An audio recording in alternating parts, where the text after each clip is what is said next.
Welcome to the Healing Place podcast, a space filled with inspirational stories of hope, along with practical advice for your healing journey. Your host is Terry Wellbrock, trauma warrior, writer, speaker, blogger, therapy dog handler, and founder of the Sammy's Bundles of Hope project. As a survivor and a thriver, Terry's mission is to shine the light of hope into the world by interviewing insightful guests from across the globe. Please stay tuned at the end of today's interview as we honor our sponsors. The Healing Place podcast is a fiscally sponsored project of Fractured Atlas.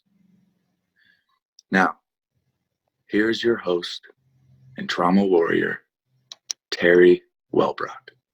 Welcome, everybody, to the Healing Place podcast. I am your host, Terry Wellbrock, and super excited to have with me today, Shelly Pinomaki. Yeah, I'll edit that out. It looks more difficult than it really is. It's Pinomaki. Right. It looks more, harder than it really is. And I just asked about it, too. That's what's but that's okay, because it happens all the time. Thanks. All right, so Shelly Pinomaki, and I'm just thrilled to have you here. So welcome. Thank you so much. I really appreciate that. And I was, looking through and looking at the Healing Place and going, oh, this just speaks to me. Just the same types of things that I'm trying to do is help bring healing and hope and, help people get back up on their feet. And it's like we just meshed. And so I was so excited. And so I'm just so delighted to be here with you and like-minded, strong women trying to help heal the world. I love that. Yes. Great way to put it, because, and it's so funny because when I first received information about you and stalked your page, seekinghope.com, because hope is such a key component of this healing. It's part of what I do. I have a Hope for Healing newsletter, and yes. I talk about hope often. And so I love that seeking hope, because so many people are out there seeking it. Well, and hope is a belief that there is change, that there is an opportunity. And that's what hope is, that there's a belief that something can change, something can get better. It may not go everything, but there is a hope and there is a step. And when you get that first little step of hope that changes something, then there's opportunity for another one and an opportunity for another one. And that's what hope really is that feeling that everything is going to happen and that there's a possibility for better. Yes. And that's part of the reason why we used hope in our ministry name. Seeking was the other thing, is that hope just doesn't land on us. Every once in a while we get those really good feelings, but sometimes we have to reach out and go find it. And if you take a look at seekinghope.com and you'll see our logo, it's actually a bridge. And the bridge goes from the blue to the red to activate. So as we're kind of meandering, and I do this whole series about building a bridge over our traumas, building a bridge over the crisis. Because when there is a death or a loss or your crisis, a loss of a job, or, talked with a teenager recently who lost a scholarship to college, got hurt. Yeah. And that was that was the major crisis in his life, is losing the scholarship. But he always had the scholarship at one time. So it's a part of his life now that's missing, but it doesn't mean we can't go back and visit. So we talk about building bridges across those holes in our life, and we can go visit them. We just don't want to get down back into the hole. So we build these bridges that we can go over and visit them and realize, wow, but now as you get to the other side of that bridge, there's so much more beauty, and there's another reason why that bad thing might have happened, but everything can turn around and be for good. Oh my gosh, you're choking me up. I mean, this is beautiful, only because I'm so resonating with your words. One of my biggest fears when I went through 25 years of severe panic attacks was bridges. And so this visual that you're giving me, I seriously have goosebumps on the left arm. Like, I have it everywhere. Yeah, it's so cool, because I'm thinking, oh my gosh, how terrified I was to go back into those traumas, to go back into that. But I had to cross that bridge. Yeah. Scary as it was, to go back in so that I could get to, what I call this, into the light, into the healing. You have to be able to learn how to do that. Otherwise, it's this giant elephant that's in the room that's constantly going, is it coming out now? Is it over there? And you're walking on eggshells through your life, wondering when is it going to jump out and get you? So why don't we build a bridge and some scaffolding around those things? I talk about scaffolding too. My father was a construction worker, so that's kind of how I grew up. I grew up in a very male dominant environment. And so those things make a lot of sense to me. And when you're trying to build these things, it's like going, you know what, they're always going to be a part of your life. You will always have had panic attacks. You may be on the other end of that, but you always had them. And they were part of who you are. And now you've come over this and can look back and bring so much hope and healing to others about that. So why not go back and visit that so that you have that empathy or that sympathy for someone while they're in the middle of that? And the only way we can do that is to build a safe bridge over the top of it so that we can visit it, remember, and then help that other person get out of theirs and start the building blocks to build their bridge across their deepest pit. Yes, beautiful. And two things popped in my head. One, I want to talk about, what it is to build that bridge and in what you believe the materials needed, basically. And then two, how faith, as we talked, the word faith kept coming into my mind, and how that intermingles with hope. Yeah. So it's so I come from I'm a crisis interventionist, and I have all the certificates and all the other trainings and all of that kind of stuff. But I became a chaplain, and part of that reason was that we are made of three parts: the body, the mind, the soul, or body, mind, and spirit.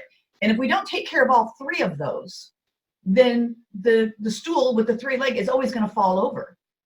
And if we don't take care of all of those parts, and we live in a society that takes care of this physical part, I'll say but right. but then we have we're not going to go into that soapbox of Right. insurance and That'd be a whole physical other medicine. episode. Oh my gosh, yeah, no, and we do have mental health care, no matter how much it needs help as well, right? So that emotional part, but that spiritual part is really difficult. And as a chaplain, I have the opportunity to not really preach, but to minister into people's lives, regardless of what their faith base is. I happen to be a Christian, and I follow that for myself, but I have been with so many others in all different religions. As a chaplain, I'm actually associated with the San Diego Sheriff's Department, and I was on scene during the Chabad Poway shooting that took place that was in the news, and I was the chaplain on scene. Oh. It happens to be my area of expertise, number one, and it happens to be out of my local area. And to minister to this Jewish synagogue, and these people were just so breathtakingly wonderful, and they needed that spiritual ministry and to be respected because it was on their high holy Sabbath day. Right. So they needed to have their things respected in what they were doing as this investigation and all of this was going on. And so we were able to bring in and to care for that spiritual part of who they are. And when I did the study in crisis intervention and became an interventionist, it didn't really touch on the spiritual side.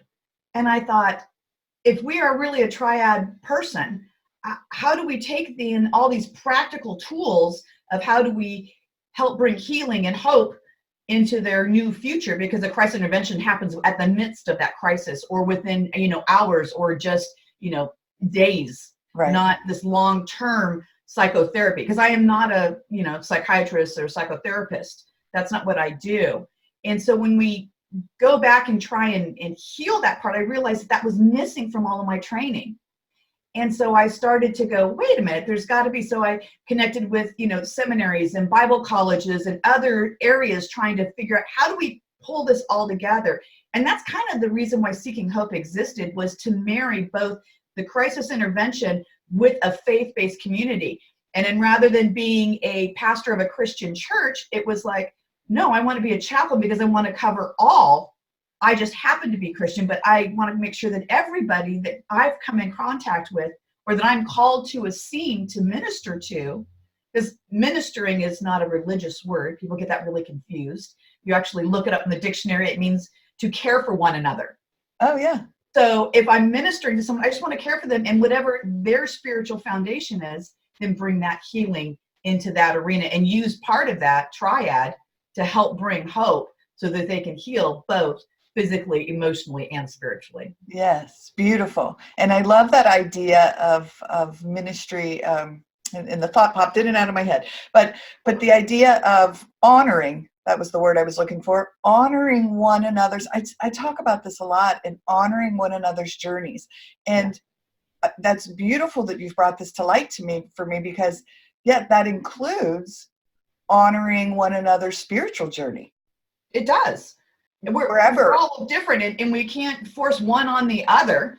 It's like wherever you are at that time, and particularly in crisis intervention, wherever they are at that time, that's where you got to meet them where they are. Yeah. And you can provide the tools and the avenues. So a crisis, I like to call myself a rent-a-friend. I show up.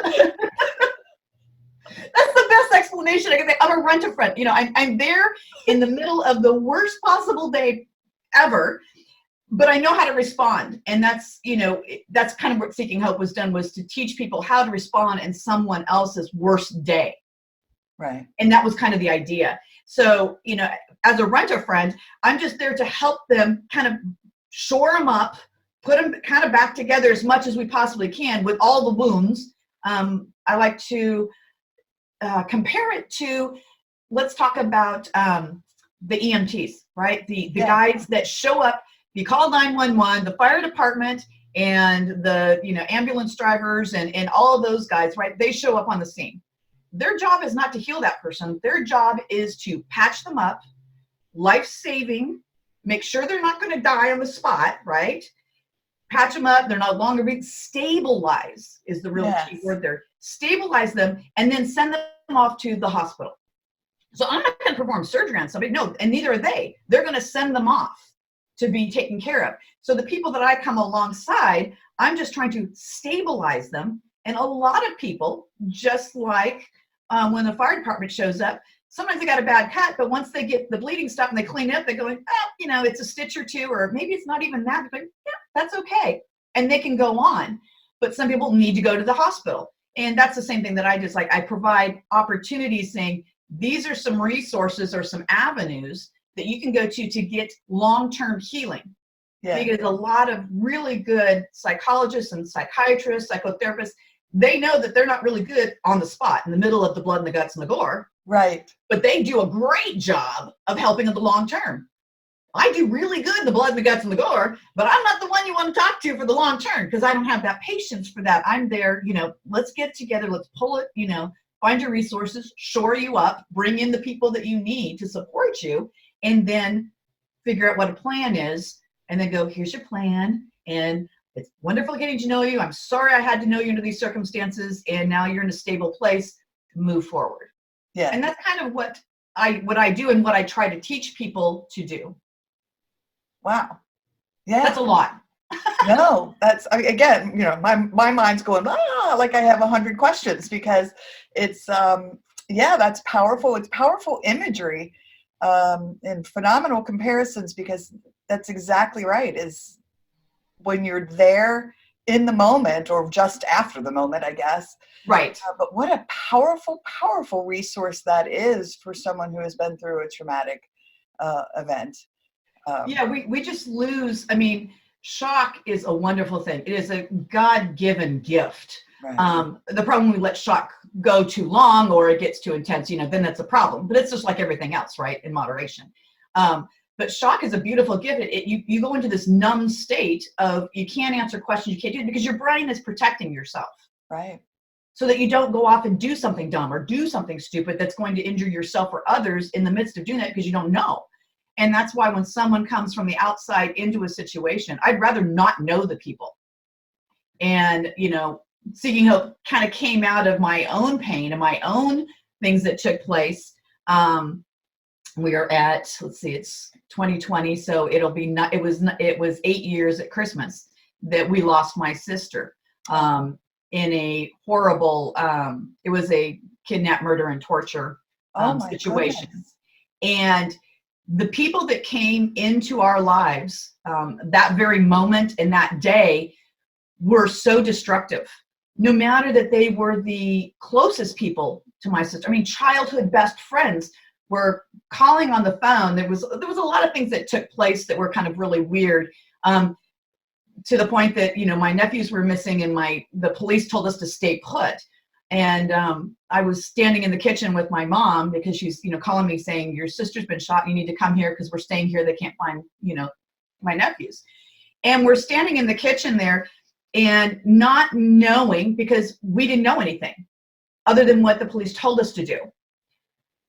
We get a phone call from one of her very best friends that says, how can you possibly just be sitting there? And she starts berating my mother on the phone. Oh my goodness. And it's on speaker. And because we don't know anything. And my mom is starting to lose it, and she's screaming at her. And I just reach over and hang the phone up, because you don't want to believe that it really happened. Right. And that's that shock. You're like, well, no, this isn't real. This isn't true. And I'm not going there.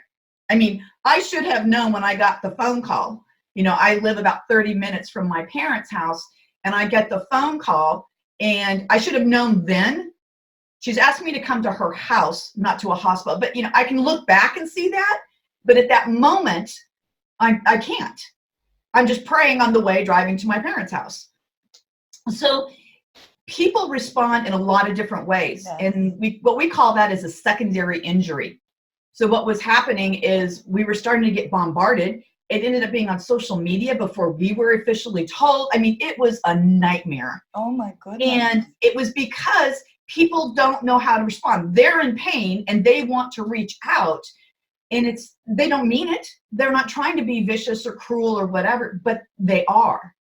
And so her murder was really horrific and bad, but how everyone else treated us in the process made it that much worse. And, you know, and then I would get told, well, you weren't that close to her anyway, so you don't have a reason to be upset. And it's like, I'm sorry, what? You know, so a lot of those things were going on, and I realized this should not happen. And because there was no crisis intervention, there was no, how do you navigate something this horrible? And people don't know how to respond. I said, well, if anybody knew that what they were doing is making it that much worse, they wouldn't do it. But they don't know any better. Yes. And so that's where Seeking Hope came out going, well, if I could teach people, and if I could teach organizations, and if I could teach companies to have an emotional response team that says, okay, when the bad really does happen, how are you going to respond? Right. We have a lot of workplace violence that happens. And it's like everybody's concentrating on preventing it. But you know, it's still going to happen. Right. So what is your plan for after it does happen? Do you have a plan? Do you know how to help those people in those beginning first 24 hours? What is the corporate plan? What is the school plan? You've got an evacuation for a fire drill. You know what to do if the fire happens. Is there very many fires in schools? No, but they know what to do because they've got a plan. But we don't have an emotional response plan for when something really bad happens, whether it's a bunch of coworkers that gets a diagnosis of terminal cancer and she's going to be gone in 3 months.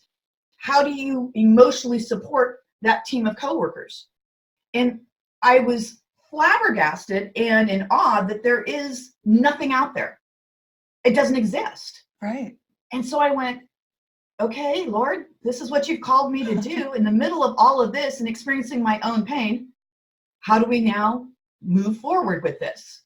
And so it took quite a bit of time to, you know, Right. heal myself. It was about 18 months through the trial and through other things. And then now being here 8 years later going, this is what God's given me to do. How do we help people? Because our family still is divided and frustrated and in pain because of the response of other people and how we approached each other in the situation. There's still damage there because we didn't know how to talk to each other. Yeah. And that just reminds me of a conversation I had recently with another guest about this being a trauma-informed world, and that we aren't cookie cutter. There aren't cookie cutter solutions. That, again, kind of going back to what you talked about, is we all are on our own journeys, and we all have our own history, and we all have our own personalities and our own ways of dealing with things. And so it really becomes about honoring the individual who is needing support.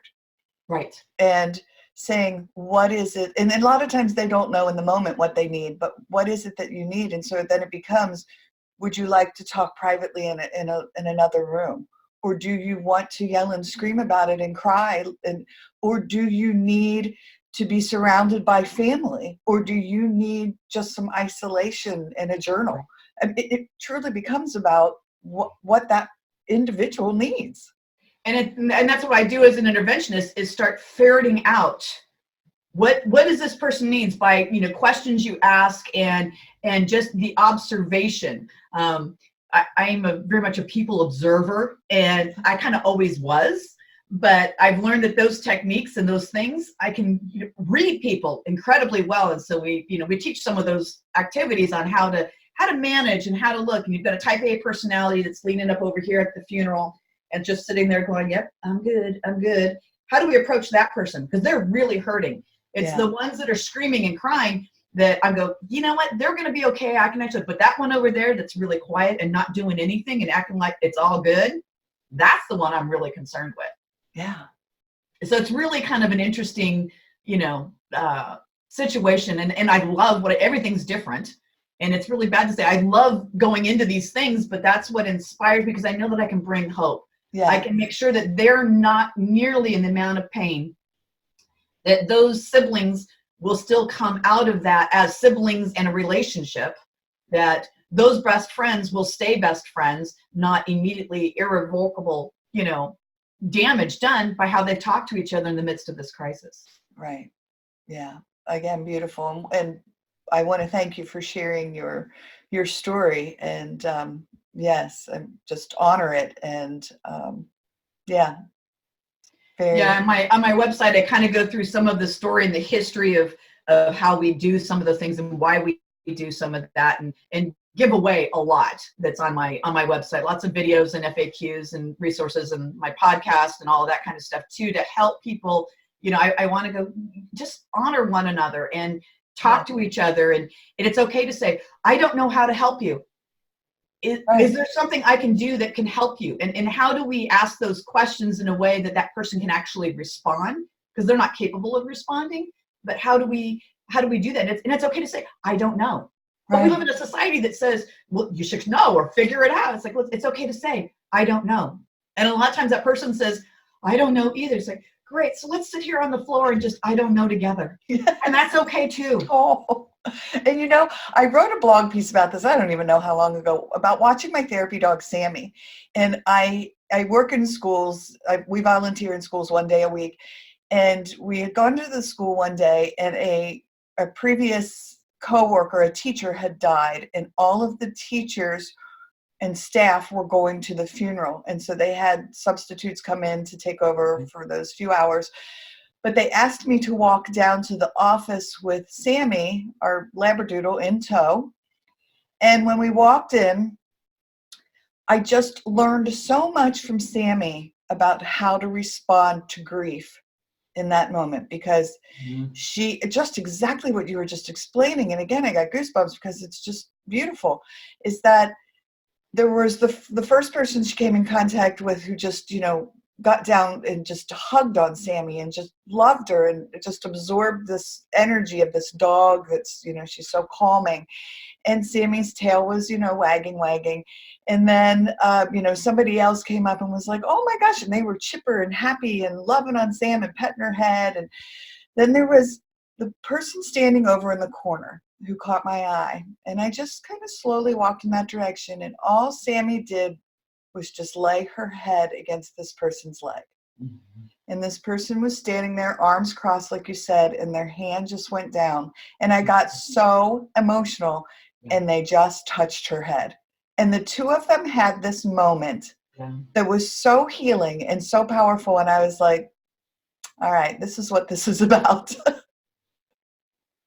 Perfect example. I couldn't have done it better. I mean, that's what it's all about, is being able to read those emotions. Yeah. And it's very powerful when you're trained enough to be able to recognize that. And as a human, I mean, dogs are the perfect example. We've got a couple of healing dogs. I don't, but I have a couple of friends and other chaplains that have healing dogs that do that type of, that's what they're called to do. We did a group of us did a school at elementary school. There was unfortunately a child had run out to greet its mom and got hit by a car in front of the school. Oh my God. And we ended up having a whole bunch of us go to this school, and how do we help this, these people, and not only you had the kids, which everybody was worried about, but then we were trying to have a staff meeting, and it was just already. And the best thing was to have, the dogs there. And we had one that was in training that came, and it was great because she went out to the playground where the dog could be a little more, all over the place. Right. And ended up taking her off the leash and just checking the ball. And the kids just sat there for hours and just checking the ball, and the dog would go get it.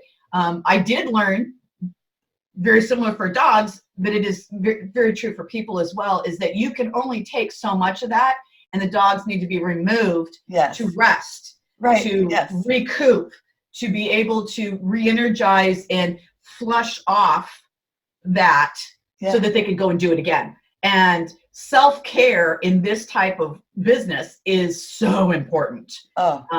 We talk about self-care, and it kind of gets this really red wrap. Oh yeah, I have to go to a self-care conference. I have to go to this self-care thing. And it's like, really? So I talk about, it's ministering to yourself, and, that ministry of presence. And so try to change it a little bit to get people to listen a little bit more, but it's so important. And if you don't put those things in place, then you're going to be able to do one or two, and you're not going to be able to do it again. And if that's really what you want to do, then it's difficult.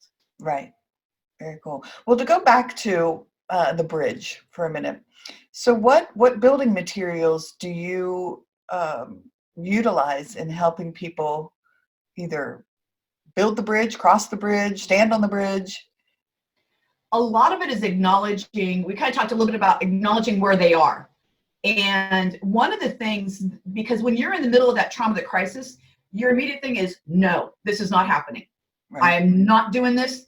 No way, I'm not going here. And the fact of the matter is, you're already there. Yes. So it's like gently going, I'm sorry, honey, but you're here. Your brain's like, and no. Right. And it's going, but no. And they'll have arguments. I mean, I've had, the screaming match with these people, and people will watch me going, why is that interventionist yelling? And it's like going, because the person is kind of yelling, and I have to get their attention. And later on, that person I was working with, and we were speaking very loudly, I don't want to say yelling, but he came back later and goes, you were the right person to come and find me. And I'm like, going, because that was just kind of his bold attitude, I'm like going, well, good. But it's acknowledging where they are and trying to meet them where they're at and realize this is real. Yeah. So acknowledging the event, acknowledging their response to the event, and saying it's all okay.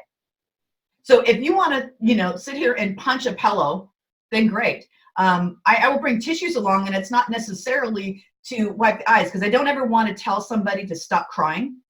I would never tell them. So I don't voluntarily, here's a tissue when someone's crying. Right. But I will do is I'll take the tissue and I do the mirroring exercises, is giving them an opportunity to start tearing it up. And we find this, I had an autistic child whose father unfortunately had committed suicide in their front yard. And he didn't understand. He was about 22 years old, severely autistic, and had some other mental health issues. And he saw the fire department come, and so we just assumed, because the fire department heals and takes care of everybody, that daddy was fine. We allowed him to go to that direction, but because of his autism and he couldn't be touched, it was a very unique situation trying, how do I help him? Well, it was dinner time and everybody else is going crazy. But if we don't keep this kid on his schedule and get him something to eat right now, he's going to really lose it. Yeah. And so I made the kid his meal. I mean, I don't know these people from anything, but I'm there. Made the kid the meal, and I asked him if I could sit next to him. He says, no, you can't sit there. I'm like, well, okay, because I'm asking permission every single time. And I had to make sure, where does it go on your plate? So I had him come over and help me put his plate together. And in asking that permission, meeting them right where they are. And when I asked him if I could sit down at the seat, and he said no, and I said, can I sit that seat? He said yes. And people were looking at me like, well, it's like, really? He goes, well, because that's where dad sits. it's just knowing those little things. So meeting them where they are is really important. And then he was saying, starting to go over about missing dad, and dad's supposed to be here. And I said, but don't you eat sometimes when daddy's not here? He goes, well, yeah. And I'm going, well, that's one of these times. So finding out where they're actually at. The grandmother in the situation was just irate and over the top and just hysterical, was her son.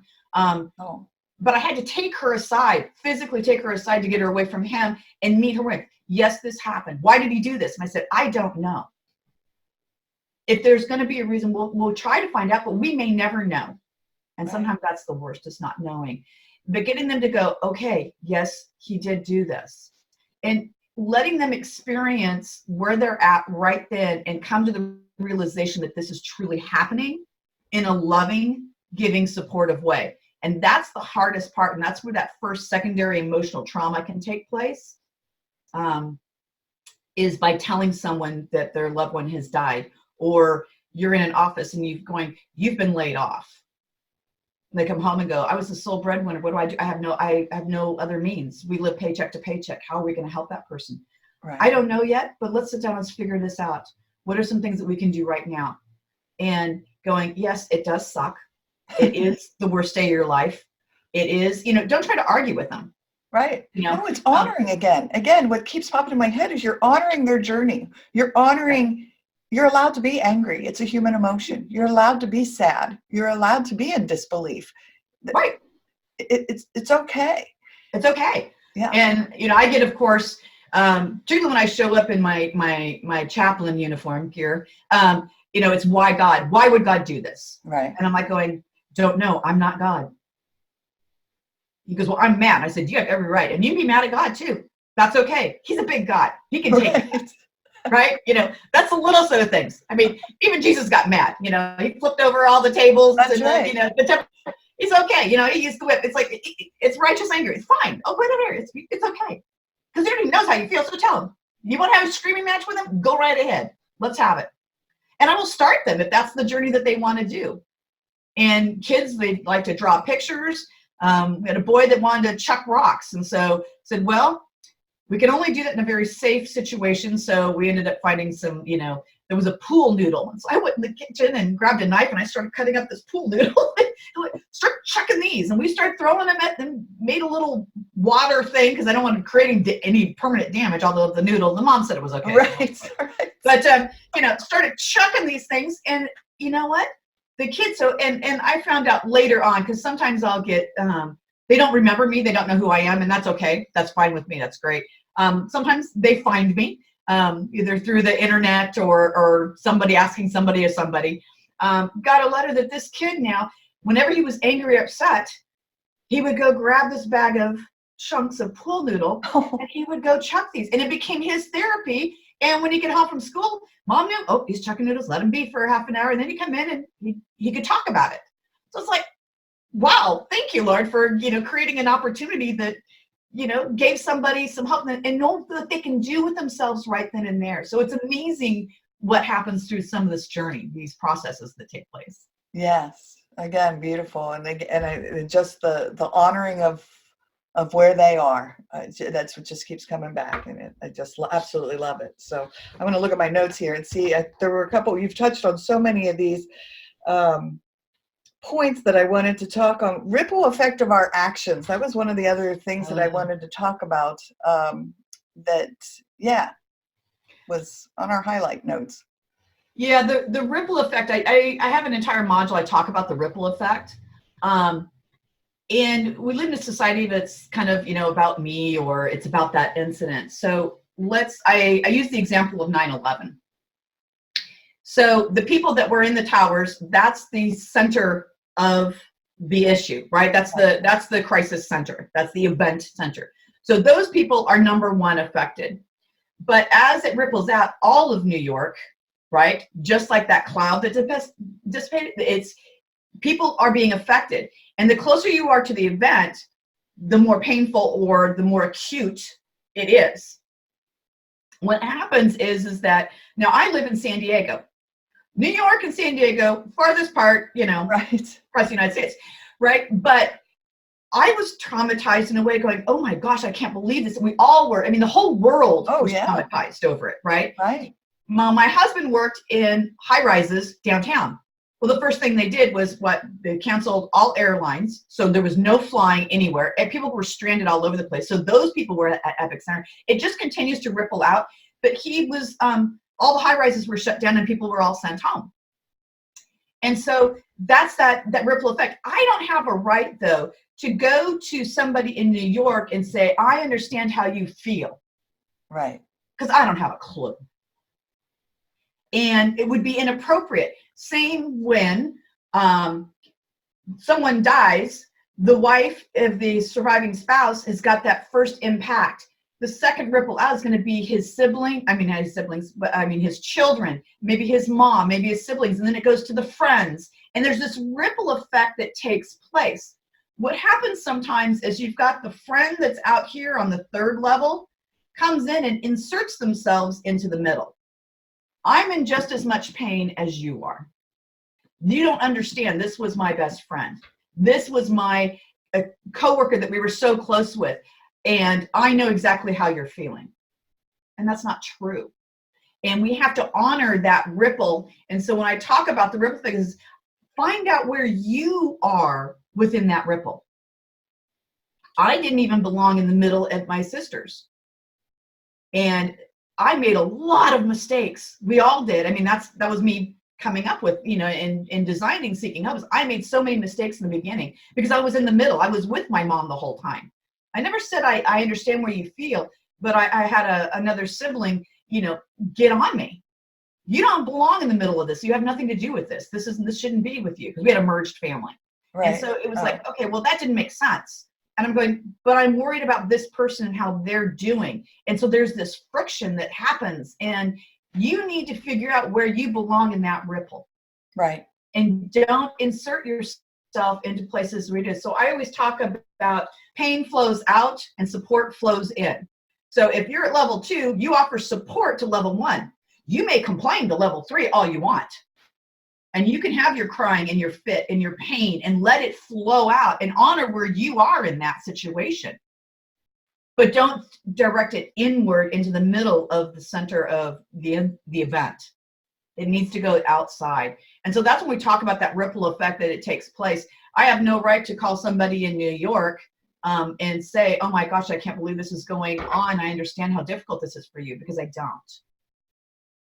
And it would be inappropriate for me to do that. So I didn't complain to my mom and to my dad and to the siblings about my pain about the situation of my sister. I called my friends. I complained to my husband. And then I continued to find support, because that's kind of my role in my family. I guess my personality kind of shows that I'm kind of that take charge kind of person. So people always call me to take care of things. Then I take care of things and it's like, oh, I'm doing too much. And it's a whole chaotic thing. Right. But, it's that love-hate relationship there. Yeah. So I never complained to them. I always complained out, and I went, wow, why do I feel like this is working? And so analyzing some of that, as I learned to be a crisis interventionist and started meshing all of those things together, I realized what really needed to take place. And that's where I came up with the ripple effect and figuring that out. Does that help answer? Yeah. My brain's only twisted because I think, we find connection with others through our stories, right? And yes. So particularly in the world of trauma, let's just talk about, maybe like ACEs, adverse childhood experiences. So yes. These adults who, or even like an adult children of an alcoholic, there's a connection. And so while we may not be, in that particular person's exact, their number one position in their traumatic event, we can relate because we've been through not the exact same event, but a very similar event. That's where the empathy versus sympathy comes into play. You can truly empathize with them because you had similar experiences and you get it. But by honoring them, going, yes, I had something similar happen, but I can't understand exactly where you're at, but I'm here to support that and get the general idea of the pain you must be in. And when you say something like that, it's like going, okay, because I'm willing to talk to somebody who's experienced the same things that I have. my ACEs score was off the charts. I came from a very dysfunctional home. And that's why I talk about, one of the things I talk about is resilience. So I have the people that come to class take the ACEs exam, and then I take a resilience exam side by side. So why am I a 8 out of 10, which is off the charts outrageous? I'm right there. Yeah. Yeah, no, I when I read your bio and my bio, I went, okay, yeah, I think we're gonna be fast friends here. Right. But I also score an 8 out of 10 on resiliency. Yeah. So that's, I didn't find the resilient factors in my home, but I searched for them and found them outside. And so because of that, then we can be that type of person that can walk alongside somebody in their worst thing, in their trauma, in their experiences, that they get it. I've had trauma too. So let's, kind of, and I can speak to some of those things. If I'm talking to a group, I love to do women's conferences. One of my favorites. Although I get along really good with the guys' conference, I'm usually like the only female in a group of men, and I'm talking to them, and they're like, "Yeah, she can stay." I was raised in that. It's like going, "Yeah, no, I'm a girl, but I'm here." It's what happens when you raise all boys too. But the whole part of looking and feeling that understanding that I may not know exactly what you're going through, sexual assault. I can't akin to the rape victim, but I can akin to being sexually assaulted. Right. So okay. It's that kind of thing. So my empathetic ability to be able to talk to them, rather than being that sympathy where I'm so sorry that this is happening to you, and I'm so sorry. It's like, I don't have a clue. You tried. But because I've had all of these experiences, which is also, it gets you in a lot of trouble, right? Right. Because you have all these experiences and you feel like you can talk to people. And that was kind of the mistakes that I made, because I've had, all of these, abuse and neglect and assault and divorce and alcoholic mother and, all of these things that have happened. I can speak to them, but I didn't know how to speak to them in the right way. To make sure I empowered the other person to build them up, rather than just me saying, well, I'm right there alongside you. It's like, well, I don't need you right there alongside me. I need for you to, know that you get me, but that to help me pull me up.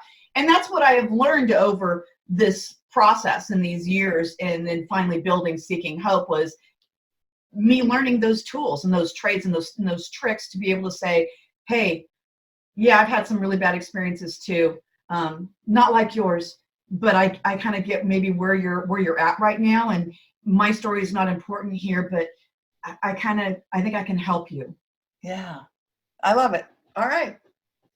Yeah, makes sense, and I get it. And yes. All right, I'm going to ask you. I told you I said new year, new ideas. So I have 50 podcast questions that I want to throw out, and so pick a random number between 1 and 50. Well, let's see. If I add together the numbers of my life scripture, which is Proverbs 6, 3 through 5, I get 14. All right, 14. 14 it is. Name your favorite teacher. So who's been your favorite teacher in your life? Oh, my world. My favorite teacher. Well, besides my Savior. Right. See, and I was going to say, you can say Jesus. I mean, I was going to say, it's my Savior. I mean, holy moly. I mean, I tried to go through all the teachers and all the grades. I'm like going, yeah, but the one I've learned the most from, of course, is my Savior. And because he forces me to grow and learn by the experiences and those kind of things. And he's always with me. And I feel like that's constantly ongoing and pushes me beyond my comfort zone and my limits. Yeah. Well, as soon as I read it, I was like, she's going to say that. I knew it because and then, so I'm glad you did. I'm trying to really think of something. I went, oh, just go with where your heart's at. Exactly. That's why I love this, because I'm like, go with the gut. Yeah. So how do people get a hold of you? So the thing about that I try to help people understand about Seeking Hope, it is I'm a speaker and an educator. So I don't necessarily, you can't call me to show up in Indiana on a scene. I mean, I would love to do that. I just don't have the foundation and the resources to be able just to fly all over the place and do that. But I want to teach people how to care for others in your own situation. And so get on seekinghope.com. There is a speaker bio that you can go ahead and fill out if you'd like me to be a speaker at your next conference or a small event, a church group. The other thing is that I like to teach people how to do this, really. So I can do motivational speaking and give people hope, but there's also the teaching of what are the practical aspects. So one way to do that is I have what I call the beginner phase. It's like if you ever do anything right, do these 3 things and never do these 3 things. Okay. And there is a video online series on my website at seekinghope.com. You just go to the store and it'll be right in there. And then that's also where you will find the executive level of having me come out and teach at whether it's a school, PTAs, PTSAs, those kinds of things. And then they actually get the package of the online as well as me coming out and speaking and teaching. Awesome. And there's a lot of different ways to do that. I have a 4-hour class, an 8-hour class, and then actually can help organizations build their own thing. But on my website, seekinghope.com, you can go in there and check that out. There's also a lot of great free stuff that's questions asked that people come up with and ask these questions. I'm like, that's a good one. I should probably respond to that and put it out there. Awesome. All right. So anything that we did not touch upon that you wanted to address? I can't think of anything at the moment. I've just had such a great time getting to know you and being able to talk about our hearts and trying to offer support and help and healing to everybody out there. I'm available social media, Instagram and Facebook as well. So check it out and ping me questions in the Facebook and I will send information back. Awesome. Well, it's been a joy to have you here with me. Thank you for sharing your story, for all you are doing to shine the light of hope into the world. And it's just been a pleasure. It has been an awesome pleasure. I love the healing place too. That is amazing that we're all just trying to bring a spot, a light, something, a healing place where we all can come to and offer that hope. And thank you so much for all that you are doing. Oh, thank you. It'll make my heart happy. So good. Me thanks. All right, everyone. Thank you for joining us today on the Healing Place podcast. And remember, until next time, be gentle with yourself. Thanks. Bye-bye. Thank you so much for listening today to the Healing Place podcast with your host and trauma warrior, Terry Wellbrock. If you enjoyed this episode and want to learn more about Terry, her mission, and the Hope for Healing journey, visit Terry's website at www.terrywellbrock.com. Thank you for liking, commenting, sharing, and offering your reviews on our YouTube channel, audio outlets, and Facebook page. And as Terry reminds us, until next time, remember, be gentle with yourself. I would like to take the opportunity to send a huge thank you to John Wellbrock and Denver Auto Shield for their generous donation towards the Healing Place podcast fiscal sponsorship through Fractured Atlas. Thank you so very much for believing in this healing space. If you are interested in becoming a sponsor and donor for the Healing Place podcast, just visit my website at terrywellbrock.com and you will find a link on any of those pages. Again, thank you so much for believing in this healing space and supporting it. Take care.